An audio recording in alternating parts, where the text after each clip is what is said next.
नमस्कार दोस्तों, आपका मेरे चैनल में स्वागत है। आज मैं आपको निर्जला एकादशी की कथा कहानी सुनाने जा रही हूँ। अगर आपको ये कहानी पसंद आई तो कमेंट बॉक्स में भगवान विष्णु की जय अवश्य लिखिए। साथ ही अगर आपने अभी तक मेरे चैनल को सब्सक्राइब नहीं किया तो सब्सक्राइब कर लीजिए और बेल आइकॉन पर क्लिक जरूर कीजिए, जिससे हमारे वीडियो के नोटिफिकेशन आपको मिलते रहें। अगर आपको ये कथा पसंद आई तो कमेंट बॉक्स में भगवान विष्णु की जय अवश्य लिखिए। साथ ही अगर आपने अभी तक मेरे चैनल को सब्सक्राइब नहीं किया तो सब्सक्राइब कर लीजिए और बेल आइकॉन पर क्लिक जरूर कीजिए, जिससे हमारे वीडियो के नोटिफिकेशन आपको मिलते रहें। हिंदू पंचांग के अनुसार ज्येष्ठ शुक्ल पक्ष की एकादशी को निर्जला एकादशी कहा जाता है। इस एकादशी को महाभारत में पांडवों के भाई भीम के साथ जुड़े होने के कारण भीमसेनी एकादशी के नाम से भी जाना जाता है। निर्जला एकादशी का व्रत सभी एकादशियों में सबसे कठिन माना जाता है। इस व्रत में जल पीने का निषेध होता है, इसलिए इस व्रत के करने का फल सभी एकादशियों के बराबर होता है। इस व्रत को सबसे अधिक फलदायी और कल्याणकारी भी माना गया है। इस व्रत की पावन कथा पढ़ने से मोक्ष और धन की प्राप्ति होती है। एकादशी का व्रत भगवान विष्णु की पूजा के लिए समर्पित होता है। एकादशी के दिन भगवान विष्णु की विधि विधान से पूजा की जाती है। अब सुनिए निर्जला एकादशी की व्रत कथा। पौराणिक कथा के अनुसार एक बार सर्वज्ञ वेद व्यास ने पांडवों को चारों पुरुषार्थ धर्म, अर्थ, काम और मोक्ष देने वाले एकादशी व्रत का संकल्प कराया।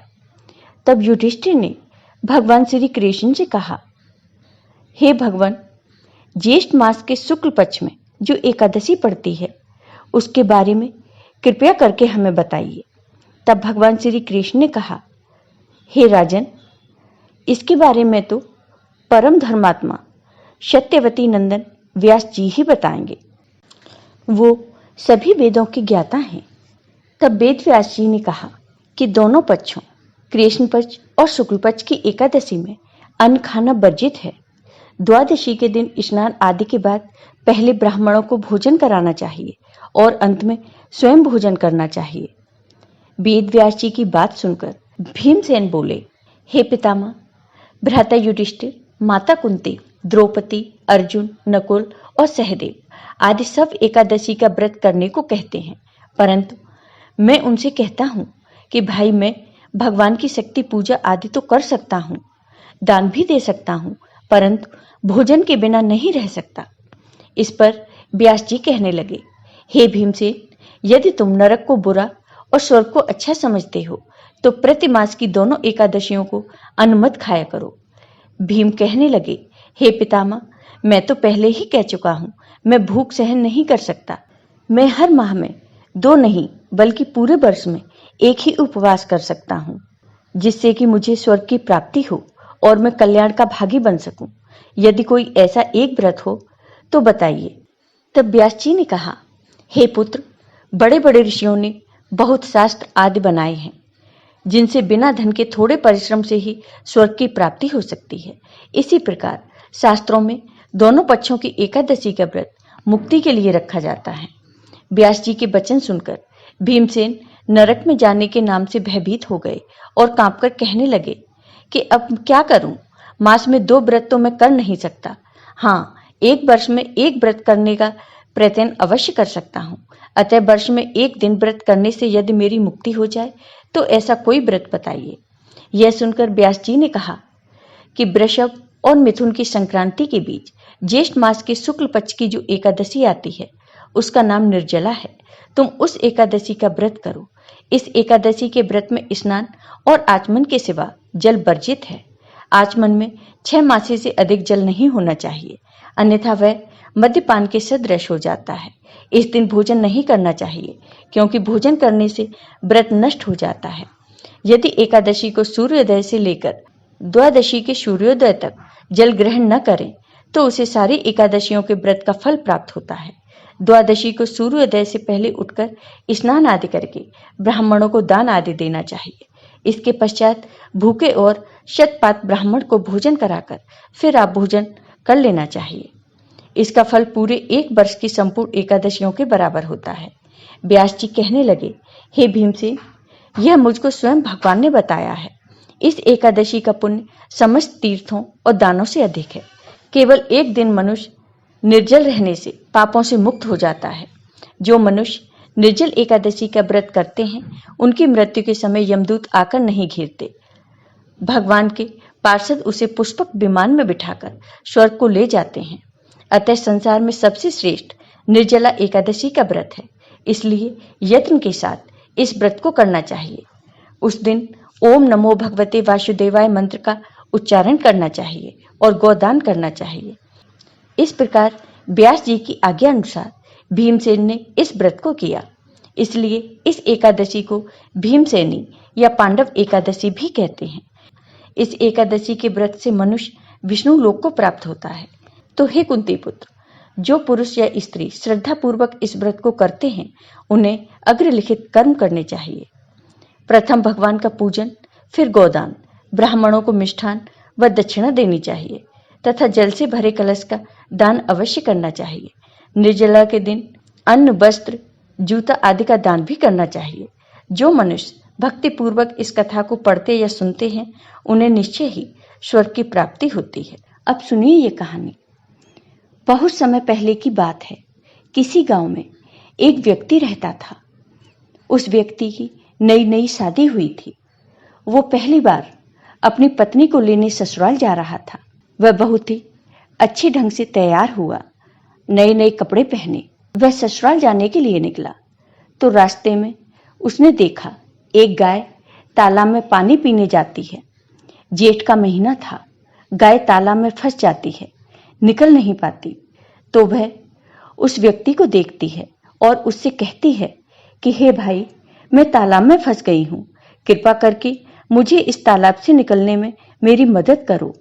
लेकिन वह व्यक्ति मना कर देता है और कहता है, नहीं नहीं, मैं तुम्हारी मदद नहीं कर सकता।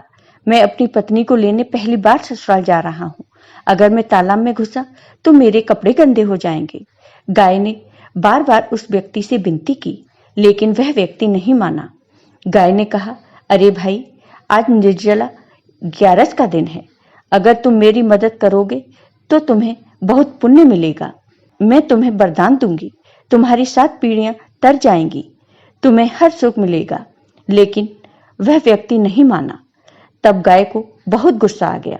तब गाय ने गुस्से से कहा, अगर तुम मेरी मदद नहीं करोगे, मुझे इस तालाब से नहीं निकालोगे, तो मैं तुम्हें श्राप दे दूंगी। और ऐसा कहकर गाय ने उस व्यक्ति को श्राप दे दिया कि जा, 8 पहर बाद तू गधा बन जाएगा। वो व्यक्ति डर गया और गाय से माफी मांगने लगा, लेकिन तब तक बहुत देर हो चुकी थी। वह गाय तालाब में पूरी तरह डूब गई थी। वह व्यक्ति बहुत दुखी हुआ और फिर दुखी मन से अपने ससुराल पहुंच गया। सबने अपने जमाई का आदर सत्कार किया, लेकिन व्यक्ति ने अपनी पत्नी से कहा, हमें अभी निकलना है, तुम तैयार हो जाओ। सब लोगों ने उससे कहा, जमाई जी, अभी तो आए हो, आज रुक जाओ, कल चले जाना। लेकिन उसने तो जैसे जाने की जिद ही पकड़ ली थी। तब उसकी पत्नी ने कहा कि सब लोग इतना कह रहे हैं तो रुक जाओ, कल चलेंगे। तब व्यक्ति ने सारी बात अपनी पत्नी को बताई। श्राप की बात सुनकर उसकी पत्नी तुरंत तैयार होकर अपने पति के साथ घर के लिए चल दी। दोनों घर पहुंच गए और 8 पहर के बाद वह व्यक्ति गधा बन गया। अब उसकी पत्नी अपने पति के साथ अंदर ही रहती है, लेकिन धीरे धीरे उसके घर का सब सामान खत्म हो जाता है। उनके खाने पीने को कुछ नहीं बचता। वो बहुत दुखी हो जाती है। तब एक दिन वह गधा कहता है कि तुम मुझे लेकर मजदूरी करने चलो। तब वह दोनों नगर के राजा के यहाँ मजदूरी करने पहुंच जाते हैं। राजा के यहाँ कुआं खोदने का काम चल रहा था। वहीं पर वह मिट्टी डालने का काम करने लगती है। जब सब मजदूरों ने देखा कि वह अपने सिर पर रखकर मिट्टी डाल रही है, तो सबने उससे कहा, बहन, तुम्हारे पास तो यह गधा है, फिर तुम अपने सिर पर रखकर मिट्टी क्यों डाल रही हो? इस गधे पर रखकर मिट्टी क्यों नहीं डालती? लेकिन वह कुछ नहीं कहती, चुपचाप अपना काम करती रहती है। यह सब दूर से राजा भी देखते थे। उन्हें बहुत आश्चर्य हो रहा था। एक दिन उनसे रहा नहीं गया और राजा ने उस व्यक्ति की पत्नी से पूछा, बहन, मैं कई दिन से देख रहा हूं, तुम अपने सिर पर रखकर मिट्टी डालती हो, जबकि तुम्हारे पास तो यह गधा है, तो तुम गधे से मिट्टी क्यों नहीं डलवाती?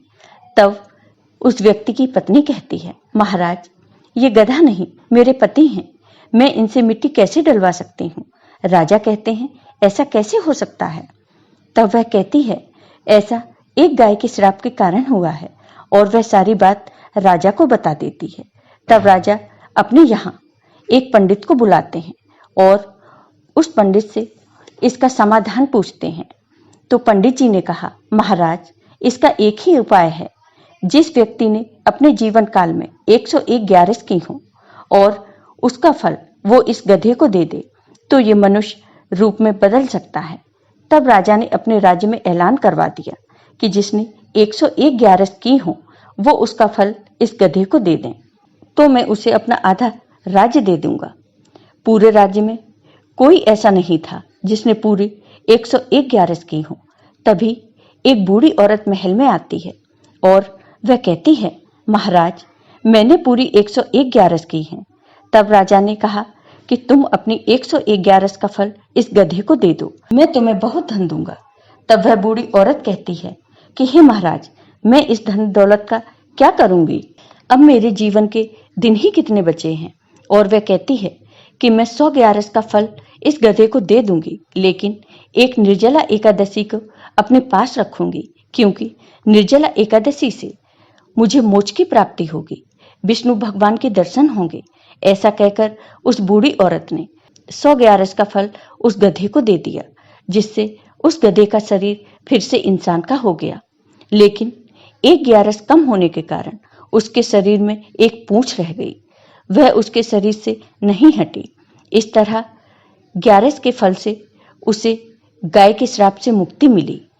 तो हे भगवान विष्णु, आप सदैव अपने भक्तों पर अपनी कृपा बनाए रखना। जय हो भगवान विष्णु की। आपको ये वीडियो पसंद आया हो तो कमेंट बॉक्स में कमेंट करके जरूर बताइए। साथ ही मेरे वीडियो को ज़्यादा से ज़्यादा शेयर करिए। धन्यवाद।